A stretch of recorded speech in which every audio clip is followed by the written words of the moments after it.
நீங்கள் பார்த்துக் கொண்டிருப்பது உங்கள் விஜய்.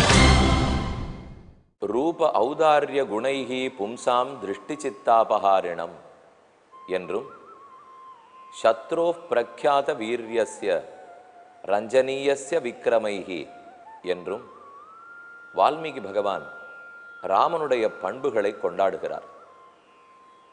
சத்ருக்கள் கூட கொண்டாடும்படியான சிறந்த குணங்கள் படைத்தவனாம் ராமச்சந்திரன். அவன் திருமேனி அழகாகட்டும், அடியார்களை காக்கும் பாங்காகட்டும், அனைவருடைய குற்றங்களை மன்னிக்கும் தன்மையாகட்டும், ஒவ்வொன்றிலும் ராமன் தன்னிகரற்றவராக விளங்குகிறார். இத்தனை அன்பும் பரிவும் பாசமும் உள்ள ராமன் தன் மக்களை எவ்வளவு நன்கு காத்திருப்பார். அவர்களுக்கு ஒரு துன்பம் வராமல் ஓடி ஓடி ரட்சித்தான் பகவான். குரங்குகளாகட்டும், வேடர்களாகட்டும், அயோத்தியாவாசிகளாகட்டும், இவர்கள் அனைவரையுமே ராமனே காத்தான். மக்களும் ராமனிடத்தில் அவ்வளவு பிரியத்தோடே பாசத்தோடு வாழ்ந்தார்கள். ராமோ ராமோ ராமயுதி பிரஜானாம் அபவன் கதாக ராமபூதன் ஜெகதபூது ராமே ராஜ்யம் பிரசாசதி. ராமன்தான் ராஜ்யத்தை ஆள்கிறான். ராமன் வேறு, உலகம் வேறு அல்ல, ராமனே உலகம் என்றும்படிக்கு உலகத்தாரோடு ஒன்றி வாழ்ந்தான் எம்பெருமான். மக்கள் எல்லாரும் ராமன் நன்னா இருக்கணும் என்று அவனுக்கு பல்லாண்டு பாடுவார்கள். எந்தெந்த கோவிலுக்கு போய் அர்ச்சனை பண்ணணுமோ விடாமல் செய்வார்கள். பகவான் நன்னா இருக்கணும்னு நாம் எங்கேயானு கோவிலுக்கு போவோமா? நாம நலமாக இருக்கணும்னு கோவிலுக்கு போய் தெரியும். ஆனால் அயோத்தியில் வாழ்ந்தவர்கள் எல்லாம் அன்று மட்டுமல்ல, இன்றும் ராம் ராம், சியாராம், சீதாராம், திரும்ப திரும்ப பஜேரங்கு பலி, பஜ்ரங் பலி, பஜ்ரங் பலின்னு ஹனுமானை சொல்லுவார்கள். ஹனுமானுக்கு பல்லாண்டு, சீதைக்கு பல்லாண்டு, ராமன் திருவடிகள் வாழி. இதை விடாமல் சொல்லி கொண்டிருப்பவர்கள் தான் அயோத்தியாவாசிகளாம். இதை கம்பரும் கூறுகிறார், வால்மீகி சொல்லுகிறார், துளசிதாஸ் அவருடைய ராமச்சரித்த மானசுங்கிற அழகான புத்தகத்தில் ஆச்சரியமாக தெரிவித்துள்ளார். இப்படி ராமன் எல்லாரையும் காத்திருக்கிறான், அனைவரிடத்திலும் அன்பு கொண்டவன். ஆனால் சட்டென்னு நமக்கு ஒரு சந்தேகம் வரும். பின் எதற்காக வாலியை கொன்றான்? எதற்காக ராவணனை கொன்றான்? ஏன் கும்பகர்ணனை அழிக்க வேண்டும்? யாரையுமே அழிக்காமல் அனைவருக்கு நன்மையே செய்து கொண்டிருக்கக்கூடாதா? அவர்களையும் திருத்தி இருக்கக்கூடாதா என்று தோன்றும். ஆம், பகவான் நம்மை திருத்துவதற்காக எத்தனையோ முயற்சிகளை எடுக்கிறார். அதற்குத்தான் வேதங்களையே கொடுத்தார். இது நல்லது, இது தீயது, இதை செய், இதை செய்யாதே என்று நமக்கு சொல்லி கொடுக்கிறார். உங்களுக்கும் இதை படிக்கணும்னு இத்தனை நாளில் தோணிருக்கும். எது நல்லது எது தீயதுன்னு தெரிஞ்சுக்கணும்னு யாருக்குத்தான் ஆசை இருக்காது? இதை பார்த்துன்னு இருக்கிற ஒத்தொத்தருக்கும், ஏன் பார்க்காத ஒத்தொத்தருக்கும், யாருக்கும் அதில் ஆசை இருக்க போகிறது. ஆனால் அடுத்த ஸ்டெப் என்ன எடுத்து வைக்கணும் அதானே தெரியல. கேட்குறோம், பார்க்குறோம், எப்படி இதை கடைப்பிடிக்கிறதுன்னு தெரியலையேனால் அதுக்கு தான் புத்தகங்களை வாசிக்கும் பழக்கத்தை ஏற்படுத்தி கொள்ள வேண்டும். ராமாயண புத்தகத்தை வாசிக்க வேண்டும். அதில் ராமன் பண்ணியிருக்கிற உபதேசமெல்லாம் வரும், வசிஷ்டர் பண்ணுற உபதேசம்லாம் வரும். இப்போ ஒரு எடுத்துக்காட்டுக்காக சொல்கிறேன். கைகேயி தப்பு செய்ய போகிறாள். ராமன் காட்டுக்கு போக வேண்டும். பரதனுக்கு பட்டம். இதானே கைகேயி 2 வரங்களை கேட்க போகிறாள். அதை நீ கேட்கறது தப்புன்னுட்டு சுமந்திரன் கைகேயிக்கு உபதேசிக்கிறான். தசரதனே கைகேயிக்கு உபதேசிக்கிறான். வசிஷ்டர் கைகேயிக்கு உபதேசிக்கிறார். இப்போ இவர்களுடைய உபதேசமெல்லாம் பாலகாண்டம் முடிந்து அயோத்தியா காண்டத்தில் உள்ளது. இப்போ இந்த அயோத்தியா காண்டத்தை நாம் நன்னா படிச்சுட்டோன்னு வச்சுங்க. அப்போது இந்த உபதேசம்லாம் நமக்கு தெரிய வந்துடும். ஓஹோ, நாம் தவறிழைக்கும் போது நாட்டுக்கு பிடிக்காத ஒண்ணே, குடும்பத்துக்கு பிடிக்காத ஒண்ணே, நல்லார்கள் ஒத்துக்கொள்ளாத ஒண்ணே நாம் பண்ண போகிறோன்னு வச்சுங்க. அந்த சமயத்துக்கு இந்த உபதேசங்கள்லாம் நம்ம ஞாபகத்தில் வரும். படிச்சிருக்கோமே, மனசில் தேய்க்கிட்டு இருக்கோம் இல்லையா? அப்போ வசிஷ்டாச்சாரியர் சொல்கிறார், இந்த குலத்துக்கு நீ நல்லது பண்ணுறதா நினச்சிருக்கியா கைகேயி? இல்லை. உனக்கு நல்லது தேடுறதா நினச்சிருக்கியா? இல்லை. உன் பிள்ளைக்கு நல்லது தேடுறதா நினைக்கிறியா? அதுவும் இல்லை. உன் கணவனை உயிரோட விட போகிறேன்னு நினைக்கிறாயா? அதுவும் இல்லை. நீ இப்போ எடுக்கிற ஒரு முடிவால் எத்தனை தப்புகள் நடக்க போகிறது பார் என்றவர் சொல்கிறார். இதே மாதிரி ஒரு சிச்சுவேஷன் இதை போல ஒரு சந்தர்ப்பம் சூழ்நிலை நம்ம குடும்பத்தில் வரும்போது வசிஷ்டர் சொன்னதெல்லாம் ஞாபகத்துக்கு வரும் இல்லையா? அப்போ அவர் சொன்ன வார்த்தைக்கு மதிப்பு கொடுத்து, ஓ நாம இப்படியே பண்ண போகிறோம், வசிஷ்டர் அன்னைக்கு கைகேயிக்கு சொன்னார், அதுதானே நமக்கும், அப்போ நாமளான்னு நம்ம வழியை சரிப்படுத்திப்போம் என்று தெரிய வரும். அதே போல் ஒரு இடத்தில் ராவணன் தவறிழைக்கும் போது சீதை உபதேசித்தாள். ஆனால் நம்மக்கிட்ட என்ன ஒன்றே ஒன்று வேணும்னால், அது ராவணன் சீதையினிடத்தில் தப்பு பண்ணது, நாங்கள்லாம் அவ்வளவு தப்பெல்லாம் பண்ணலையே, எங்களுக்கு எதுக்கு அந்த உபதேசம் என்று நினச்சினோடக்கூடாது. அவள் எதோ வகையில் பண்ணியிருக்கிற தப்புகள் எல்லாம் நம்மிடத்திலும் வர வாய்ப்புண்டு. என்ன ஒன்று, தலையில் கிரீட்டம் வச்சுட்டோ, கோரைப்பற்களோடோ, கருத்த உடம்போடோ, அட்டகாச சிரிப்போடோ, ராட்சசங்கிற வேஷத்தில் நாம் இப்போ இல்லை, அவ்வளவுதானே தவிர ராட்சச குணம் நிறைய இருக்குது. ராட்சச வேஷம் நம்மிடத்தில் இல்லை.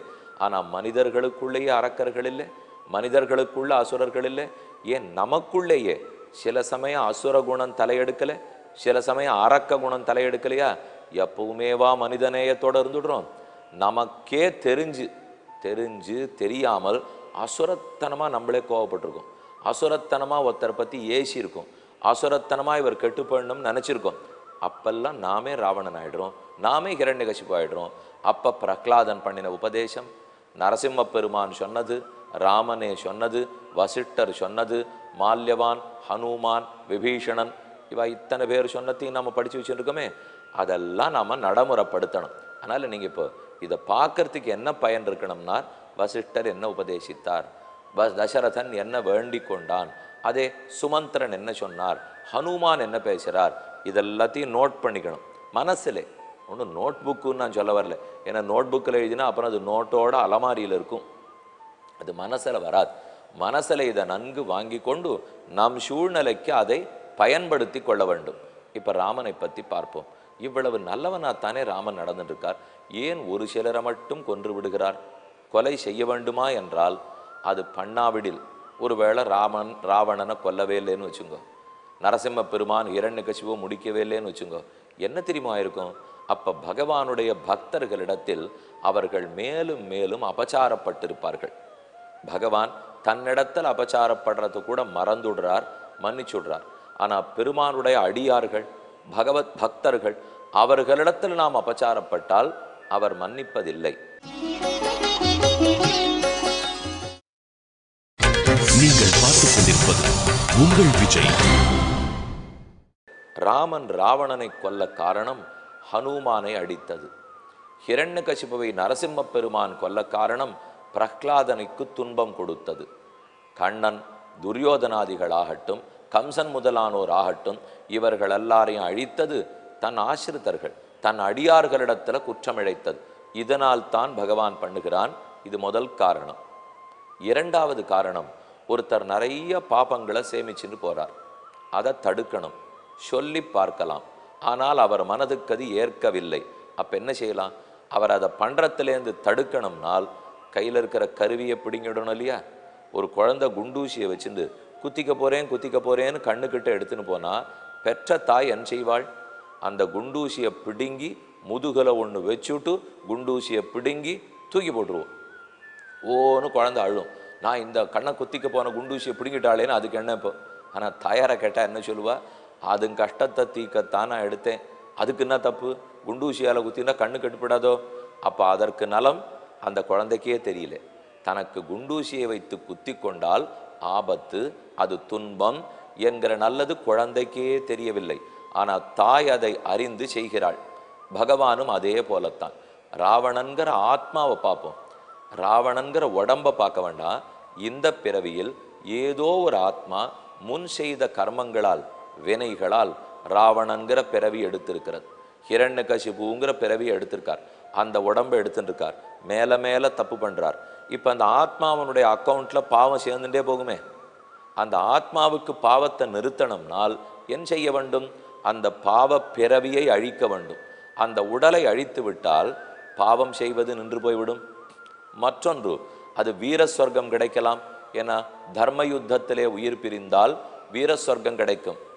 அப்போ ராவணன் அழிந்தான், நரக்கத்துக்கு போவனா சொர்க்கத்துக்கு போவனா எனக்கு தெரியாது. ஆனால் உண்மையில் ராமனுடைய கையால் அடிபட்ட ஒருத்தன் நரகத்துக்கு போகலாமா? ஸ்வர்க்கத்துக்கு போயிருக்கணும். மேலும் தர்ம யுத்தத்தை அவன் பண்ணி இருப்பது உண்மையானால் அப்ப ஸ்வர்க்கம் சென்றிருப்பான். ஆனால் ஆண்டாள் ஒரு பாசுரத்தில் ரொம்ப ஆச்சரியமா தெரிவிக்கிறார். மாதலி தேர் முன்பு கோல் கொள்ளா என்றும் வெண்ணரகம் சேராவையே செலகுனித்தான்னு பாசுரம். இவன் தனியா நரகத்துக்கே போக வேண்டாம், ராமன் கையால பட்ட அடியே நரக வேதனை. நம்ம பல பேர் சுவாமி நரக வேதனையா இருக்கணும், நிஜமா நரகத்தை பார்த்துட்டு வந்திருக்க மாட்டோம்.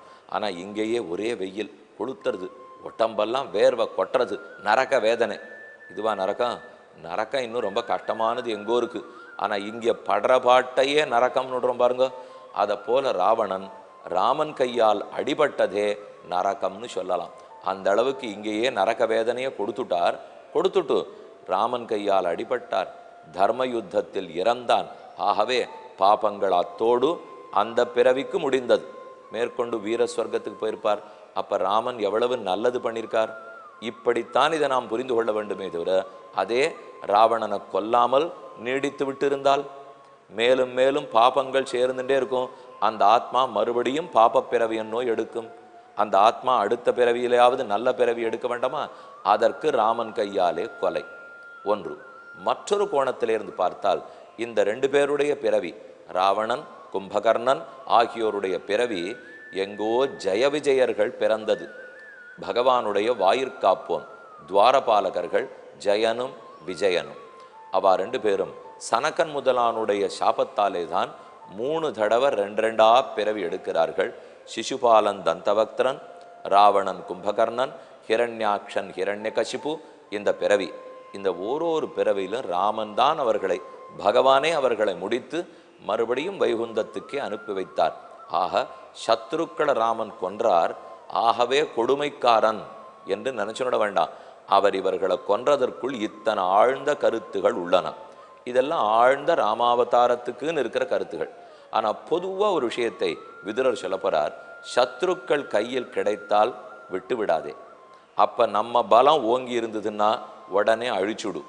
ஒருவேளை பலம் குன்றியதாக இருந்து யாரானு சகாயத்துக்கு வரணும்னு வச்சுக்கோ, எப்படியானு பேச்சுவார்த்தை செய்து சிச்சுவேஷனை நீடித்து கொண்டே போ, சூழ்நிலையை இழு. நமக்கு பலம் வந்த உடனே சத்ருவை முடிச்சிடும். என அழிக்கப்பட வேண்டிய சத்ருவை அழிக்காமல் விட்டுவிட்டால் இன்று இல்லாவிட்டாலும் வெகு நாள் கழித்து அவனால் நமக்கு துன்பம் ஏற்படும். ஆகையால் விட்டுவிடாதே. இது அரசருக்கு சொல்லுவது, நம் போன்றவர்களுக்கு அல்ல. ஏன்னா அவனவனுக்கு எது தர்மமோ அதைத்தானே அவர் உரைப்பார். சத்ருக்கள் இருந்தால் அழிக்க வேண்டும், மிச்சம் வைப்பது கூடாது. அதை சொல்றார். ந சத்ருகு வசமாபன்னா மோக்தவ்யோ வத்தியதாம் கதா. ஒரு சத்ரு நம் கையில் அகப்பட்டுட்டார் அப்படின்னா அவரை விட்டுடக்கூடாது. ஞக் பூத்வா பர்யுபாசீத வத்தியம் ஹன்யாது பலே சதி. ஞக் பூத்வா, ஒருவேளை நான் சத்ருவின் அளவுக்கு பலம் இல்லாமல் குன்றி இருந்தால், அந்த நிலவிலே நான் ரொம்ப வீக்காக இருக்கேன்னு வச்சுங்க, அப்போ பேச்சை நீடித்து காலத்தை கடத்தி சகாயத்தை தேடிண்டோ அல்லது நாம் பலத்தை வரவழைச்சுண்டோ முடித்து விட வேண்டும். அஹதாதி பயம் தஸ்மாத் ஜாயத்தே ந சிராதிவ. யாரான் ஒரு சத்ருவை அழிக்காம மட்டும் விட்டுட்டோன்னு வச்சுங்க, அப்ப வெகு விரைவில் எப்போதோ அவனால் நமக்கு துன்பம் ஏற்பட போவது உறுதி. இதை பற்றி தர்மசாஸ்திரம் ஒன்று சொல்றது. சத்ருக்களை மிச்சம் வைக்காதே. தண்ணீர் பாத்திரம் சாப்பிடச்சே டம்ளரில் தண்ணீர் வச்சுக்கிறோம், தீர்த்த பாத்திரம்னு பேர். அதில் குடித்த நீரை மிச்சம் வைக்காதே. நாம் நீரை குடிச்சிட்டு பாத்திரத்தில் மிச்சம் வைக்கக்கூடாது. யாரான ஒருத்தர்கிட்ட தண்ணீர் கொடுங்கோள்னு கேட்குறோம், நீர் குடிக்கிறோம், பாத்திரத்தில் மிச்சம் வைத்து கொடுக்கக்கூடாது. அந்த நீரை முழுக்க குடிச்சுடணும், இல்லை கீழே கொட்டி விட வேண்டும். அதே சாப்பாட்டு பாத்திரம் இருக்குது பாருங்க, போஜன பாத்திரம்னா இலை. இப்போ அநேகமாக எல்லாரும் தட்டு போட்டுக்கிறோம், இலை போட்டுண்டு சாப்பிட்றது வழக்கம். அந்த இலையில் வாசலில் இருக்கிற காக்கா, குருவி, ஆடு, மாடு, எறும்பு, நாய், இது எல்லாத்துக்காகவும் ஒரு படி சாதத்தை பிழிந்து வைக்க வேண்டும். மோர் சாதம் சாப்பிட்றதுக்கு ஆரம்பிக்கிறோம், மோர் குத்தியாச்சு. அதுக்கப்புறம் அந்த மோர் பிரசாதத்துலேருந்து சற்று பிழிந்து ஒரு மூலையில இலையில சாதத்தை மிச்சம் வைக்கணும். அப்படின்னா தான் இலையை பார்த்தா யாரோ சாப்பிட்ருக்கான்னு தெரியும். ஒரு துளி இலையில மிச்சம் வைக்காமல் மொத்தத்தையும் நன்றாக சுத்தம் பண்ணி நாமே சாப்பிட்டுட்டோம்னால் கொஞ்சம் கழுவினா இன்னொருத்தர் உட்கார்ந்துடலாம் போல் இருக்கே, அப்படிங்கிற அளவுக்கு சாப்பிடக்கூடாது. சாப்பாட்டு பாத்திரத்தில் மிச்சம் வைக்கணும், குடிநீர் பாத்திரத்தில் மிச்சம் வைக்கக்கூடாது, சத்ருக்களையும் மிச்சம் வைக்கக்கூடாது. வைத்தால் ஆபத்து என்பது விதுரர் கூறுகிறார்.